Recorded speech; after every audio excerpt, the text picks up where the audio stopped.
David Akubian, Bearwoods Photography. Today we are going to take a look at my new tripod. Tripods are very important to me, and I use them almost all the time. The exceptions would be like in a boat or something like that, where a tripod's not going to do you any good.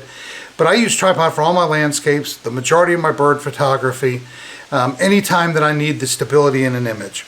And so I want to talk to you about a little kit. It is called the Leofoto LS 365 CEX with the PG-1. And this is just the gimbal that comes as a kit. It comes in this great little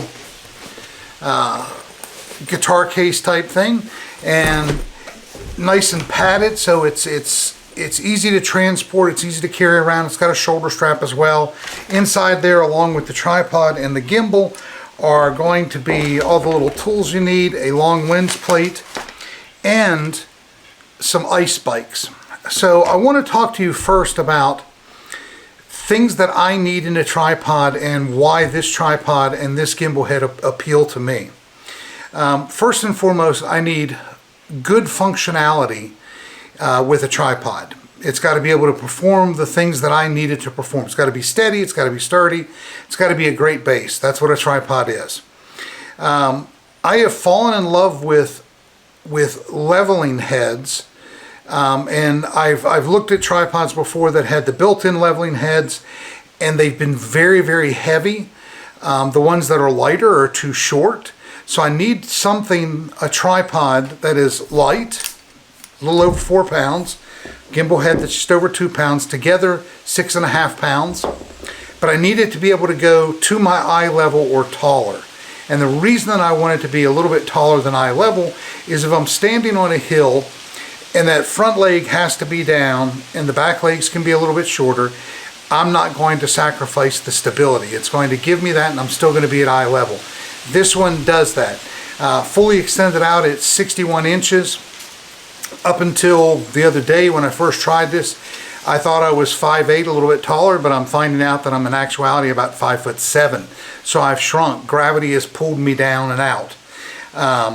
But there are a few things that I need in the tripod. Going eye level is one of those things. With the gimbal head on, it's well above my head, so I like that. I need easy to use. So with the leveling base, it's got a built-in level. It's got the nice little knob there, or the little clamp to release it. Gives you 15 degrees of tilt. That's very, very important. I need simplicity in being able to go to ground level, because when I am photographing landscapes and I'm photographing a lot of wildlife, I do get down very, very low. So I need that ability to do that. And again, when you look at the simplicity part of it, one thing that I see continually, and I'm going to slide this over a little bit so the little close-up camera can get it. One thing that I notice is a lot of times people will over-loosen their tripod legs. I want one that just is at most a quarter of a turn, a quarter of a twist to release. This one completely releases with, I mean, a fraction of an inch. I mean, you're looking at way less than a quarter of a turn. So that's very, very important to me. I also like the idea that with these are big, nice grips. It's easy to hold on to, because if I'm photographing in cold weather, I need that ability to just reach down, and if I need to, just turn all of them at the same time.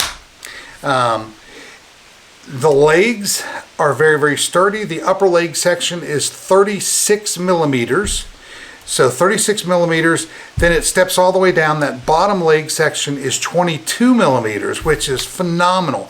Too many times when you've got a 5-section tripod, and I guess I should mention that with this, that 365 means 36 millimeters, 5 leg sections. So a lot of times when you look at getting a 5-section leg section on a tripod, it tends to have a very, very thin bottom leg section. And that doesn't do you any good, because you want that stability, especially with a gimbal, especially with a longer lens. This one answers, all those questions, checks off all those little check marks for me. One thing that I really like about this is if you look, there's no center column. And what that does is it allows it to compress very small. So it's easy to carry. It'll fold up, go into luggage if you're traveling. It's easier to carry out into the field. It's got a very small spider. The spider is this little section right here. That's just the industry name for it. I really like that small imprint there. So it's very very easy to put into my bag, either one of my check bag or into my backpack. Very light, again, 4 pounds. And I'm going to show you how to attach the top of it in a second. Oh my gosh. But I wanted to go ahead and show some other features in it first. It's got the little hook to either hook an accessory pouch, or you can put a bag to give it some stability in the wind. So it's got a lot of features in there that are really nice to have. One thing that I really like, I do a lot of cold weather photography, and I have come to love ice spikes. You can see it comes with a set of ice spikes. Now, how hard is it to change them? Not hard at all. You can see just a little spike. It's got a little rubber gasket on there. You just unscrew the bottom of the leg section, that little rubber grip, put it down. Your spike screws in. You can tighten it up. You can put one of the hex keys in there, tighten it if you need to, but I'm just not going to tighten it right now because this is just demonstration purposes. But I use the ice spikes continually when I'm photographing in Wyoming in the wintertime, or when I am in Iceland. It's a necessity, especially when I'm in the rivers. If there's some ice or it just digs into the sand or the moving current, it's great to have that added stability. So I mentioned the sand, and one thing that's really important is being able to clean it and service it in the field if you need to.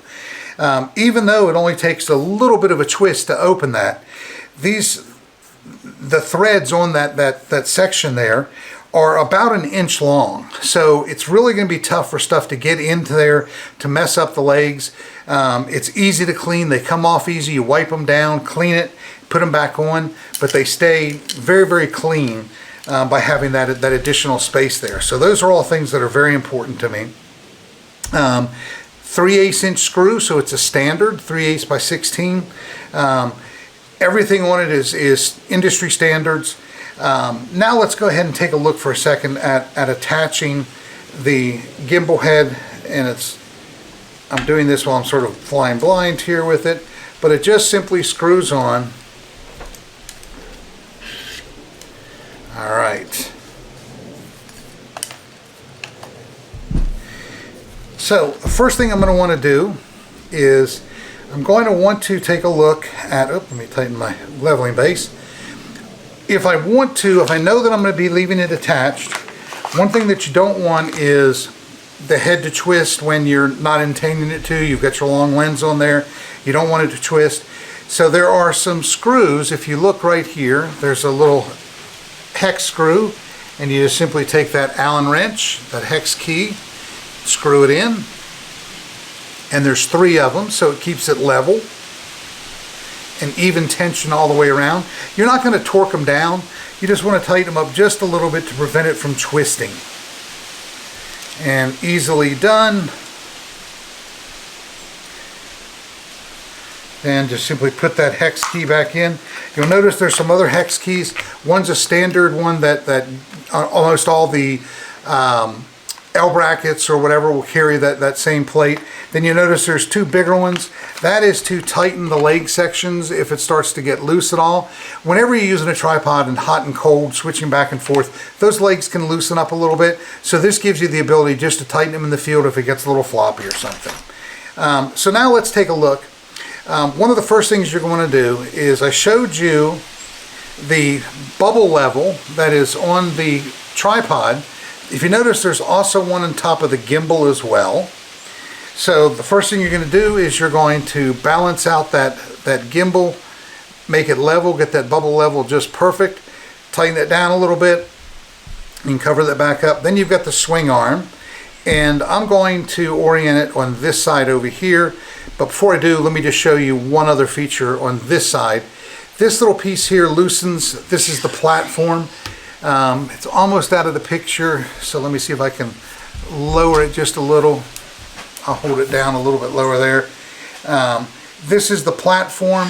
You can raise that because if you're going to be tilting up at an extreme angle, you're going to need to raise that up a little bit so your camera has some space. And that's important. Alright, so you've got a knob on the top.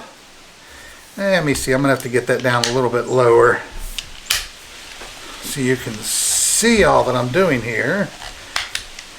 Let's go ahead and... There we are. That's better. So, well, now it's a little bit too low. There we are. Let me just zoom this camera out for a second.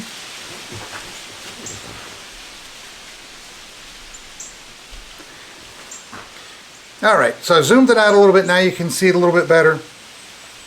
On the head itself, like I said, we've got this platform. You can raise that up. It tightens down. Support your camera. I'm going to leave it down for now. Then you've got two knobs. You've got one that controls your panning and one that controls the tilt. And since I have moved this, let me go ahead. I've noticed that since I've changed it, I need to go ahead and re-level this base. It's very important to have that base level, and it's great to have that built in, and it's at the right size and weight that it doesn't add a lot of weight to the tripod. But that way, as you're doing your pan, if it's perfectly level, that way you know that your horizon stays level. If it's not level and you start to pan, you'll start to see your horizon go from level to crooked, and that's not good. This, of course, this is just going to be your tilt, but your pan, this is very, very important that's level. That's the basic parts of it. What I really like about the head as well is instead of being solid, it's a rectangular shape, you know, with the L, and it's shaved out, so that actually makes it a lot lighter. It doesn't take away from the strength of it. It actually will work with it to give you the stability you need without adding a lot of weight. You notice there's some 1/4-20 holes here. You can add some attachments to it if you needed to add a microphone or some type of accessory. You do have 4 1/4-by-20 attachment holes there to go ahead and do that as well.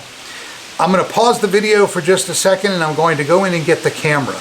I need to get the camera so I can show you how it works on there as well. Okay, so I'm magically back.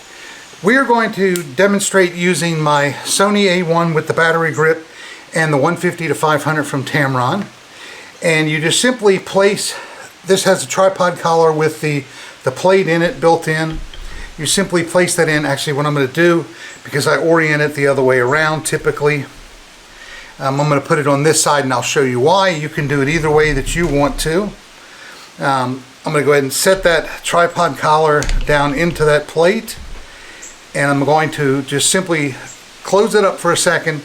I'm not going to tighten it too tight because I'm going to make an adjustment here in a minute. I'm going to loosen this, and you can see how automatically it starts to push forward a little bit. So if I loosen this up, I'm going to shift the weight with this area here. I'm going to shift the weight of that just a little bit. Still maybe just a little bit more. And ideally you just want it to return back to that position. You want it to be as level as it can. It's a little bit close, so I'm going to go ahead and raise this up just a little bit, that platform. There we go. This is good and loose. And you can see as I go through, it goes almost back to it every time. That way, as I'm starting to photograph, you know, I'm looking and I've got my hand in, I can do everything I need to. Everything's in a perfect place. I've got my switches available for me here. I've got an easy access to the grip. The shutter itself, I can simply rotate if I need to. Nothing's affected. So we're looking good. It's very, very easy to balance that out. And again, it's just simply loosening this up and moving that in and out just a little bit, and you're good. Perfect. And with the sides, just like the legs themselves, with these little side knobs. It doesn't take much to loosen them, so you can move it and get some tension onto it. And one thing that you'll notice, it's a pet peeve of mine with other gimbal heads, when you go and you tighten that down, let's say that you're photographing something in a nest, and you're focused on it, it's stable, you don't want it to move. When you tighten this one down, it doesn't shift left or right, it stays right in the right spot. That's what you want. With this, again, just a little bit of a twist and you have some movement with some tension. You can loosen it up and have a lot of flexibility. But again, if you want a little bit of tension on there, you just don't loosen it all the way down. And tighten that up. And that is really everything in here. So I want to sort of summarize what it is that I like the most about this tripod and head combination. Again, it's the Leofoto Ranger Series LS 365 CEX on the tripod, the PG-1 on the gimbal head itself. They sell it as a combination. You can buy them separate, but they do sell it as a combination.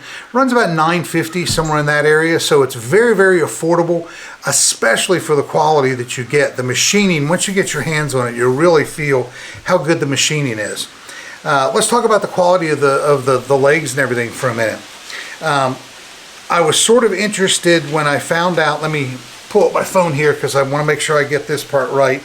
I cannot pronounce this very well, but I'm going to try. The carbon fiber is 10 ply, and it's made by a company called Torayca, Torayca. So it's the carbon fiber initially was developed in the aerospace industry, not too far from here in Decatur, Alabama. Now the carbon fiber is manufactured in a couple areas around the world. It's manufactured in the US and in Alabama and South Carolina, as well as France, Japan, and Korea. So really good engineering in the carbon fiber, 10 ply, top of the line, can't get any better. Great to have that there. And it's like I said, it's extremely sturdy. I love having the 36 millimeters. That is something on my checklist that has to be able to be checked off in order for me to really like the tripod. It's got to be thick, it's got to be sturdy, because the thicker that top leg section is, the thicker the bottom leg section is. And again, I want that compressed when it's all the way down. I want to have that and make sure it fits into everything that I'm carrying. But I don't want to have that skinny leg section. Let me pull up the dimensions on this just real quick. I have not memorized them. Minimum height 4 inches when it's all the way down to the ground. When the legs are compressed, they're 20.28 inches. So standard carry-on size luggage is 22 inches. It's going to fit into your carry-on very, very well. Your maximum height extended all the way out is 61.2 inches. Like I said, I thought it was taller than that, but I found out I'm just shorter than I thought I was. See, I should be shooting. There's a pileated woodpecker back here. Again, 4.3 ounces. The head adds, 2.3 or somewhere around there, 2.2. So total together is 6.5 pounds. I said ounces, I meant pounds on there. The 4.3 or 4.2. Very, very light to carry, especially for everything that's there. You can separate the combination. You can use it with other heads. If you're not photographing birds or some type of wildlife, you can simply take that off. You can put on a ball head, a panoramic head, whatever you're going to do. A geared head is great on there. It's very, very versatile. And again, I love having that leveling base on there. That's very important to me. I never thought I needed one until I started using one, and now I can't live without it. So it's just great to have that. Everything about it ergonomically is very, very easy to use. It's lightweight. Those are all things that, in order for me to check off all the boxes on my needs for the tripod, that's what these things do for me. The price is a bonus. If you spend a lot more money on a tripod, you're not going to get a whole lot more, but the problem is that you can't afford to go anywhere. So this is a very value packed tripod gimbal combination. The machining is easily worth well above what it's priced at. I love that because I like to travel. I like going places. That's important. I think I've covered everything. The legs, how I like the big leg section, the bigger bottom leg section. Again, it's the Ranger, Leofoto Ranger LS 365 CEX. The head is the PG-1 Gimbal head. Very, very well priced, especially for the quality of the product that you're getting. It checks off all the boxes for me. If I missed anything in the video that you have a particular question on, go ahead and drop that in the comment section below, and I'll find out that answer for you if I don't know it. I just may have missed it, but I'm really loving it. If you like the content and you want to see more like this, go ahead, hit the like button, subscribe if you're not a subscriber, ring that little bell if you want to get notifications when I do a new video. But again, the Leofoto Ranger Series LS 365 CEX, and the gimbal head is the Leofoto PG-1. It's been newly designed. It's got these shaved areas to lighten it but keep the stability. I love it. You're going to see this in a lot of my videos in the future, so get used to it. Thanks again, David Akubian, Bearwoods Photography. Have a great day.